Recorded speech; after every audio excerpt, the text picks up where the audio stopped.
Hello my friend and welcome back. My name is Hannah and today I have a tagged video for you.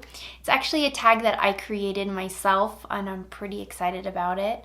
But before I get into today's video, if you're curious about what I'm wearing on my face, what I mention in today's video, and what I'm doing in other pockets of the internet, I always have links in the description box down below. Maybe you can't tell, but it's obviously Halloween when I'm filming this video, and my outfit is just so cute and my makeup look is just so cute, and this is like a full 8 hours worth of wear time, and my products look really awesome. I didn't even, well, I kind of touched up with powder before I went live, but maybe you can already tell, like, I just have an oilier T-zone, whatever, it's fine, but I'm pretty happy with my look. It looks pretty good. But in today's tag, I wanted to talk about spending, money spending. And I watch a lot of content on YouTube, anything from Hassan to H3 to beauty content like Angie. I watch Patrick CC. I watch Jake Films. I watch Dan Bell. Anything that anyone puts any time and effort into to put on the internet, I'm watching. Jeff FM. I watch a lot of podcasts. Anyway, so the way that I kind of wrote these questions was to kind of anyone from any genre of the internet, if you will, could answer these questions. Because I shop beauty, I shop anime, I shop home goods, I shop fashion. And even in beauty itself, there's like subgenres of like hair, skincare, hair styling, and even more niche like little categories underneath there. And I just think that no matter what hobby you have, there is an influencer somewhere within that hobby making content and selling items, influencing purchases, and that's totally okay. But this is kind of more for those content creators. So I have 7 questions, and like I said, they're all kind of based around just your spending habits in your hobby. I'm going to be answering these questions more so for beauty and my makeup spending. If you would like to know how I would spend for, like, I don't know, anime figures or cosplay or anything like that, let me know in the comments down below. I usually will just reply back to the comments. If I have enough feedback, maybe I'll do a separate video. I don't know. I will also have the questions down below, so if there was one that kind of piqued your interest and you wanted to answer it, it's there. Or you can share this with another content creator so they themselves can also answer it. So let's start with question number 1. When do you buy something new? And I mean this as, when do I go shopping? How do I go shopping? When am I like, all right, I want to spend money and I want to buy new things? For me, it kind of comes when a brand that I'm loyal to, put something out there and it's kind of fulfilling something in my collection that I don't have. So say Klados was like, hey, you know what? We're gonna release like just a duochrome palette. I don't have a lot of duochromes in my collection and I love Klados. I would be interested in buying that. I'm not so interested, or maybe Klados released a new foundation. Foundations for me are something that I don't spend a lot of money on because very rarely do I find a product that I like, is my shade match, and works for me in the way that I want a face foundation product to work. So for me, like, I don't know, Charlotte Tilbury can release a new foundation, which she did, and she can release a new concealer, which she did, and I can be like, I can enjoy it from afar. That's not something that I need to spend my money on. But I don't know, I think it's just when a brand is just releasing something new, or maybe, I don't know, I'm like, you know what, I've been using a lot of green palettes and I realize I don't have any blue palettes, and so I kind of do some blue palette shopping. It's kind of on a whim. Question number 2, how much of your spending is influenced? And what I mean by this question is, how much of your spending is coming from you seeing a content creator talk about a product and you're like, I need that product.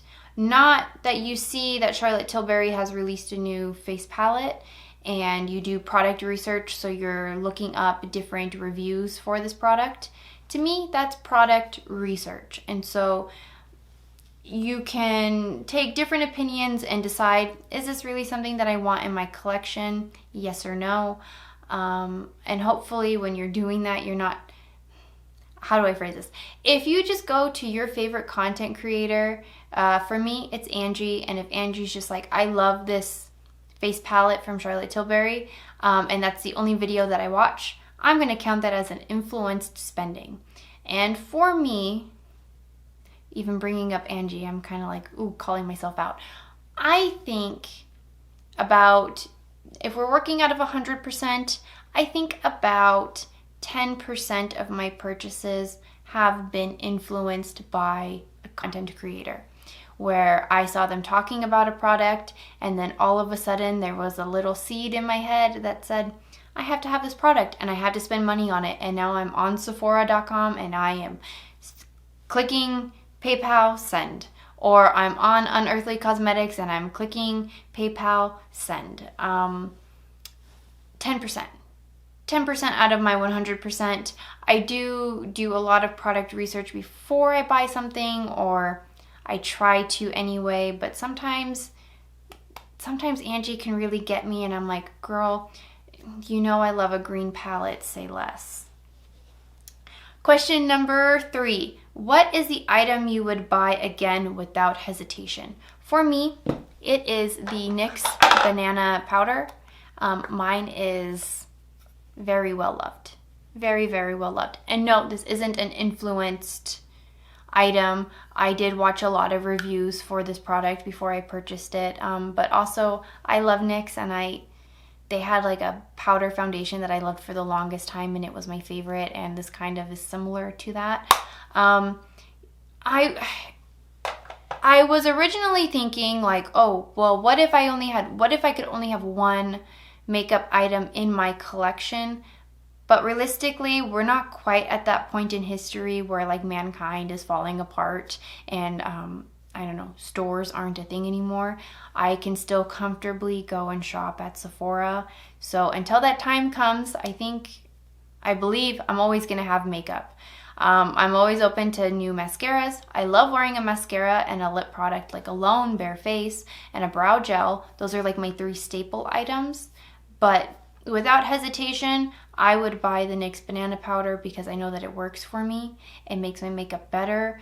And when I reached pan on this one, as soon as I hit that tiniest amount of pan, I instantly bought my backup. I just want to kind of completely use this product, and I know that I can completely use this product before going into my backup. But even then, once I open that backup, I think I would even just buy another one to have. It is my favorite item in my collection. Do you splurge during sales?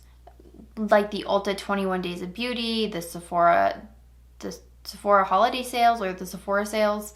I don't know if they're called anything different, or like Black Friday sales. Any sale from any site, any occasion. And if I'm being honest, a little bit. I kind of put maybe 1 or 2 items in my cart than I normally would allow myself to do. But I definitely had in my past, this is how I got rouge the first time, many moons ago. I would go crazy for the Sephora sales. I would be like, oh, I could get 10% off, thinking that was a lot of money. Tell me you didn't pay rent without telling me you didn't pay rent. And then I got VIB, and then I got 20% off. And then, boy, the first time I hit rouge and I had that 30% off, I thought I was real cool. I was buying fragrances. I was buying high-end. I think the first time I was rouge and there was a Sephora sale, I think that was the first time I bought anything like designer makeup, like high-end makeup, like Dior. And I was absolutely miserable. I didn't like the products. Like the lip products were okay, but I'm like, oh, For the amount of money that I spent on this lip product, I could have bought a NYX product that performed a little bit better, like way better.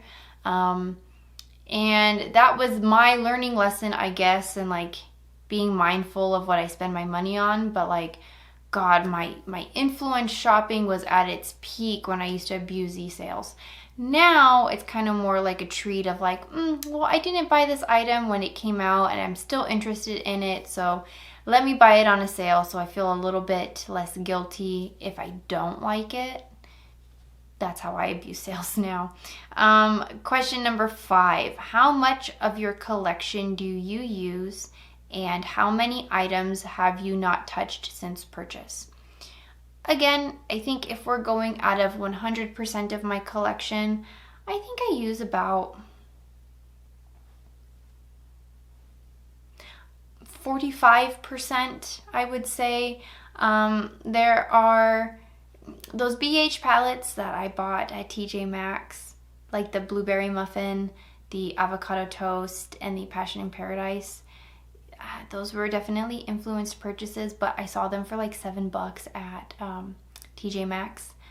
I haven't used those palettes at all since I bought them. They're just sitting there. I have used the Lost in Los Angeles palette. I haven't. My Game Beauty palette, I used for my video, and I used a few times after that, but I think in the end half of 2020, I haven't touched it, I think, since January. And there's definitely some blushes and highlighters that I bought for review that I never came back to.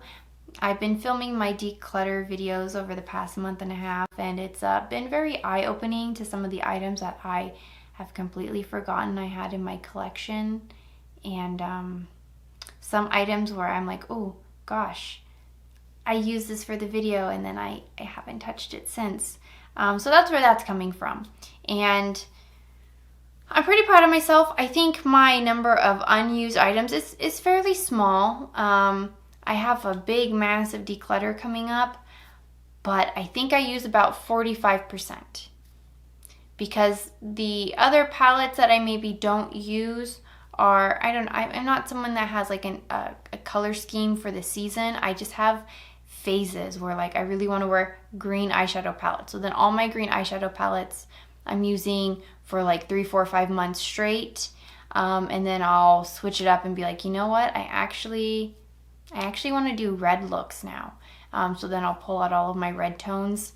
I'm also someone that's been playing Cyberpunk specifically since 2020, and I haven't really played any other video game since Cyberpunk has come out. So maybe that's just like a character trait, not a makeup user trait. Question number 6. Does your spending embarrass or stress you out? My spending currently stresses me out a little bit, because I get this little voice in my head that's like, oh, just buy it. You have the money in your account, just buy it. You're gonna love that item anyway. Of course you want this brow gel. Everybody's talking about this brow gel. Buy it. Buy it. Who's it hurting? Buy it. And then I have to tell myself, I like my Rare Beauty brow gel, and I'm still using that brow powder, and I like my Patrick Ta brow gel, and I am totally complete with those 2 items. I don't need to add something else to my collection. I don't need it. I'd rather save that money for something maybe that is spectacular, like that duochrome palette from Claydos, if that ever happens. What if Club Nebula 2 is like Angie's Christmas gift to us? I would rather have the money for that than just some brow powder or a brow pomade or whatever the hell. Obviously, I'm struggling with a brow product right now. And in that way, it kind of stresses me out, because I will catch myself, like if I get on my computer when I get home from work, I can catch myself kind of going to Sephora online, going to Ulta, and seeing the new makeup releases. And I'm like, why didn't I just open Instagram and look at Trend Mood and see what the new releases are? But no, I start putting things in my cart, and then I start trying to justify, oh, it's only $60. you got that. You can spend that money. That's okay. $60, not that big of a deal. $60 is a utility bill. $60 is like part of my rent. $60 is like, I don't know, it's $60. I don't need $60 worth of makeup. I have hundreds of dollars of makeup right in front of me. I don't need it. So I do get kind of stressed out. I'm not embarrassed by my spending because I think I have a bit of a control on it. Not as strong of a control as I would like, but I did say a few months back that I was going on a low buy, no buy kind of thing until I felt comfortable not to be on one. And I've stayed pretty true to that. I don't buy makeup every month. I don't spend frivolously on things. I'm not really living paycheck to paycheck. Like, I have a little bit of like a savings accruing, and I just want to be comfortable. And I don't want my self-esteem or my confidence to rely on makeup, because there are just so many other things that I think that make me a complete and fulfilled person than makeup. So I'm not embarrassed. Stressed out, yes. Embarrassed, no. And then the last question number 7, have you made any changes in your spending habits and why? Like I just mentioned, I did go on a no buy, low buy for the year, which will have like more stricter rules as we roll into 2023, and I will most likely make a video of my rules and boundaries and things like that when we get to that point. But I did change my spending habits because, again, I don't want my self-confidence or my self-esteem to rely on beauty products. I love having shiny orange eyelids, and it's really, really pretty, but I don't need that to be really, really pretty. And I don't want to fall into this capitalistic like trap of I have to buy all the new products because only the new products make me pretty. Because that's not true. None of these products make me pretty. They just are fun for me to use. I am pretty on my own, and I don't need to buy things to remind myself of that. And I want to be able to kind of furnish my house in a way that I like. I want to have the anime collectibles that I want to have in my collection. I want to have the library that I want to have. I want to have new film equipment, you know, like there are other things that when I think about how much money I've ever spent on makeup, if I were to add it all up over my lifespan, that money, I mean, the money's already spent, so there's no use crying over it. But when I think about how I just so frivolously spent money on makeup in the past, and how I would just so frivolously spend money in general, even when I wasn't really using makeup, I want to break away from that and just kind of, I don't know, be able to have money so I can live my life. Like, I want to travel, I want to go places, I want to stay places. Again, all of that costs money, and if I'm buying $100 foundations or, you know, things like that, I'm spending $100 at Sephora every other week, I'm not going to be able to go to Japan. I'm not going to be able to go, I don't know, to Australia. I'm not going to be able to do those things that I want to do. And I don't know, like, at the end of the day, I'm going to take the memories home with me. I'm not going to be taking makeup products with me and into the next life. So I would love to hear your thoughts and opinions down below. What are some of your answers to some of these questions? What is the one product that you would buy again in your collection without hesitation? And if you liked hanging out with me today and you would like to see more, make sure you hit that subscribe button down below so you do not miss out. And I will see you guys in the next one. Bye.